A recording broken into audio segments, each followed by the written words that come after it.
The 1980 mob movie Gloria is an excellent movie. It is an A-plus movie. It has an excellent ending, unlike The Sopranos, which was a ending which failed in F. The Gloria movie, a great mob movie, was A-plus ending. It was shocking. It was wonderful, suspenseful. A lot of the Gloria movie from 1980 consisted of Gloria, a former mob girl and girlfriend to mob guys. Well, in this specific movie, Gloria, 1980, starring Gina Rowlands, Buck Henry, and some other guys and girls, who was Gloria's boyfriend? We know he was a big shot in the mob, right? He was upstairs on the top floor with the administration. But there seems to be some question about the man. I've seen different things saying, well, he was the boss. Well, he obviously was not the boss. The boss of the family was sitting next to the window and didn't say a word, which is the correct way a mob boss really should have done it in the past. And in this movie, which was made in 1980, he did it perfectly. He sat there and he nodded his head when the subordinates, the lower ranked mob guys, needed an answer. They looked at him and he nodded his head. And that was it. No words. Throughout the whole movie, he didn't say a word. But he gave commands, and those commands were followed. They weren't followed successfully, but they followed them. The question is, who was Gloria's boyfriend? I can't say that he was the mob boss. He wasn't. The man clearly sitting next to the window, not saying a word, is the boss. Gloria's boyfriend was not the boss. Was Gloria's boyfriend the underboss, captain, consigliere, another rank? It's hard to say. Up there in the top floor, there was the boss, I would believe, was sitting next to the window alone, not saying a word, to not get pinched on a conspiracy. And the underlings were at the big table, and they had to talk because they're not the boss and they got to run the business. And then they turn their head and look at the boss, and that's where they get the answer. The other question is, mob guy who was in charge to get Gloria from 1980. He was first introduced at the beginning as they headed upstairs to go cause some damage to that family. He came in, he says, I got lost, traffic, this, that. And that is just an incredible moment where yeah, right. It was the heat, traffic, it got lost, missed turn. And next thing, that's why he's a little late. And it was pulled off perfectly and excellently. I would have to say, who was that guy? Was the guy in charge of the crew a captain? I would, watching this movie, I would say probably not. Obviously a made man, but he could have been a captain. He had a lot of guys with him. You remember when they got to the restaurant and Gloria was sitting there with the boy she has to save, and they order in a fun experience with the waitress, and then next thing we know, the mob guys are at a table practically right next to Gloria, and so there was like their boss, and then he had I don't have in front of me, maybe 5 other guys. Seems like quite a crew. That could have been a soldier. Now remember, this is a movie. It could have been just a regular soldier, a man who worked for a captain, and he had his crew, and that's what I'm going to go with. He was a captain. He was just a made man, not a captain, and he had other guys in his crew with him, and possibly people straight over here from Sicily. In the movie, there was some discussion during the chaos in the beginning when they were going through the apartment, taking out that family, except for the boy who Gloria has, about the man in charge that we just spoke about, the made man, possibly captain. He mentioned to one of his other crews when they got done searching for the book how we have to go, we only have a certain amount of time. This was really how the mob and the police and politicians work together. And as you saw in Chicago, well, shoot, even right there in New York City, they had cops doing some of the hits of the mob in those days, to have a captain, for example, in the local precinct tell his boys, or even have like a Michael Dowd from precinct to 7-5, having a Dowd guy, hey Dowd, we'll give you $1,000. Sure, you go 3 miles into the next precinct and don't come back towards this place up here. And Dowd, of course, would say, okay, in a second. Obviously, since he did much more than that. The movie Gloria was an excellent movie. The color was perfect. It looked like a regular, real world. It looked like New York City in the late 70s and that time frame. It looked perfect. There was no weird colors. It didn't have no blue. It didn't have no fake blurring. It was New York City as you saw it. Posted a camera, started shooting, and there was the cars and the people and the debris running around, and it was perfect. It was a wonderful movie. Gina Rowlands, of course, was the lead. Her husband, John Cassavetes, made it, but Gina was a just superstar in it. She's an incredible actress, and she was incredible in that movie, this movie. She realized the possible mistakes she's made by just not listening to what the mob did. The mob said, Gloria, just give us the book and the boy. She said, well, just take the book. I said, Gloria, we got to have the boy and the book. And she, instead of doing that, she knew she was in a world of hurt, and she knows the power of the mob.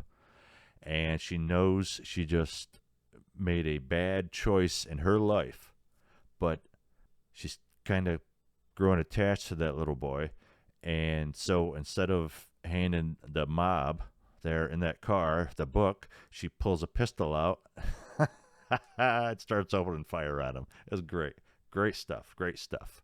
Gloria's a mob movie. It's a great mob movie. It ranks with the best mob movies. If this movie was even made today, well, it would be a train wreck. It would be garbage. It would be trash. I think they tried making, well, not all mob movies are rubbish. Gloria is not one of them. Let's talk about some movies that Gloria really, really is in the league of. I'm not saying Gloria is as good or better. That would be up to somebody else. But obviously, Godfather 2, Godfather 1, a lot of people put those as 1, 2 in the ranking of all movies all time. That's a possibility. They're incredible movies. Goodfellas, incredible mob movie, great fun. King of New York with Frank White, that's a great mob movie. King of New York didn't get much fame. That was, I believe, 90. It was made. Christopher Walken. Christopher was Frank White. He had actually a diverse. This is the great part. King of New York actually had a great diverse gang. Frank White did not discriminate. Some guys, 2 of his gang members tried robbing him on the subway, and he threw him a stack of money and said, meet me at the Plaza Hotel. And there they showed up. Frank had lawyers and different crew members, which were diverse. And that there is how you do it. King of New York, different people in a movie. But you got to do it so you're not doing it like, oh my God. You might as well just put a sign in the middle here at the beginning of these movies and say Hillary Clinton approved, right? Felon Hillary approves the hiring in this movie.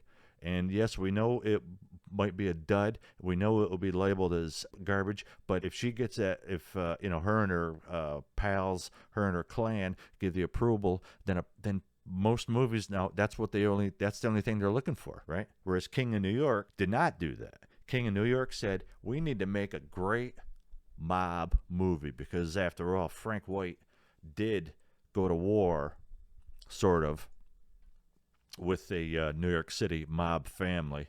Artie Clay, I forget Artie's last name. I'll talk more about King of New York and more specifically about Artie Clay. He was a mob boss there and looked like, Little Italy.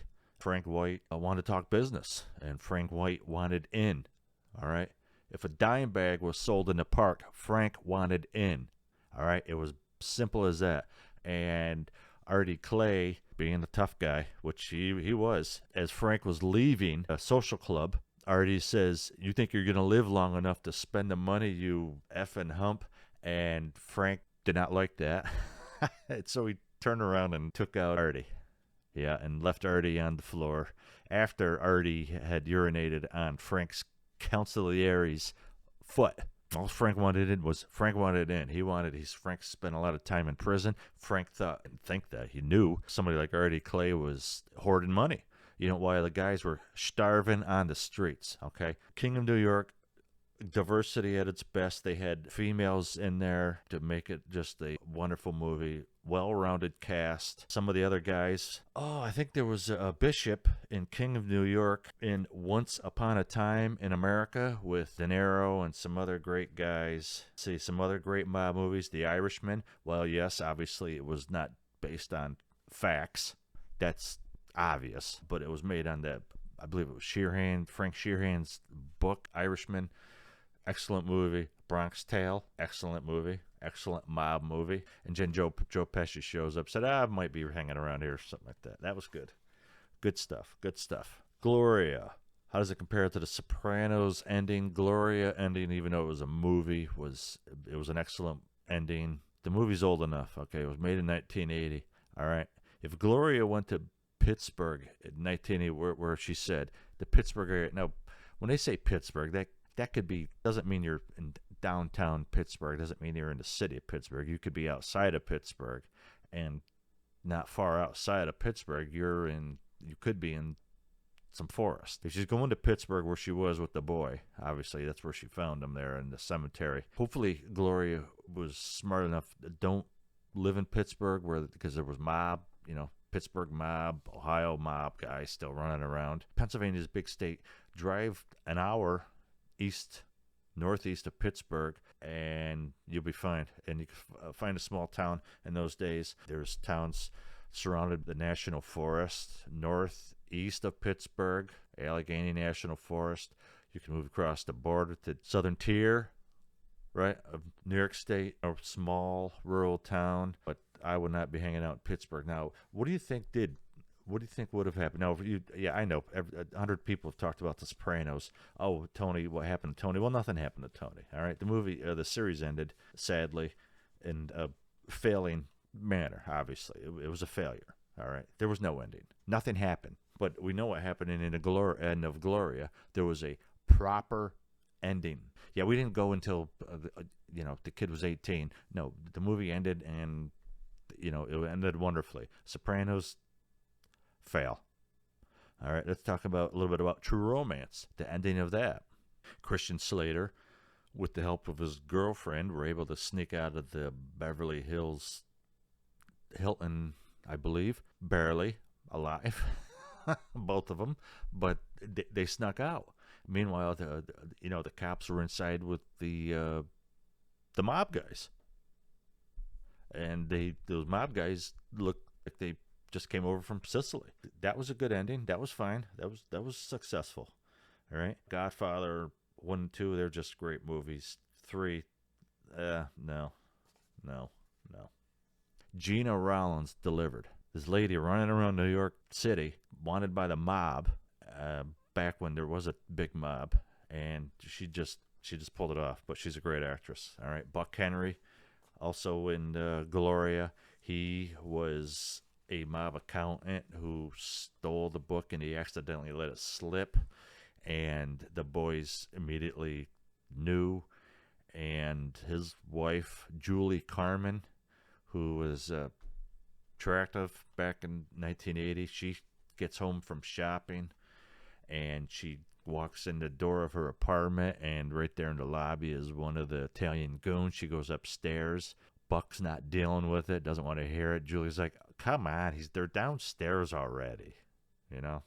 Incredible. Just incredible. The artwork at the beginning, as the intro to the movie, the artwork was fabulous also. So you have this incredible slow music going along with the incredible artwork, and it just went perfectly into the movie.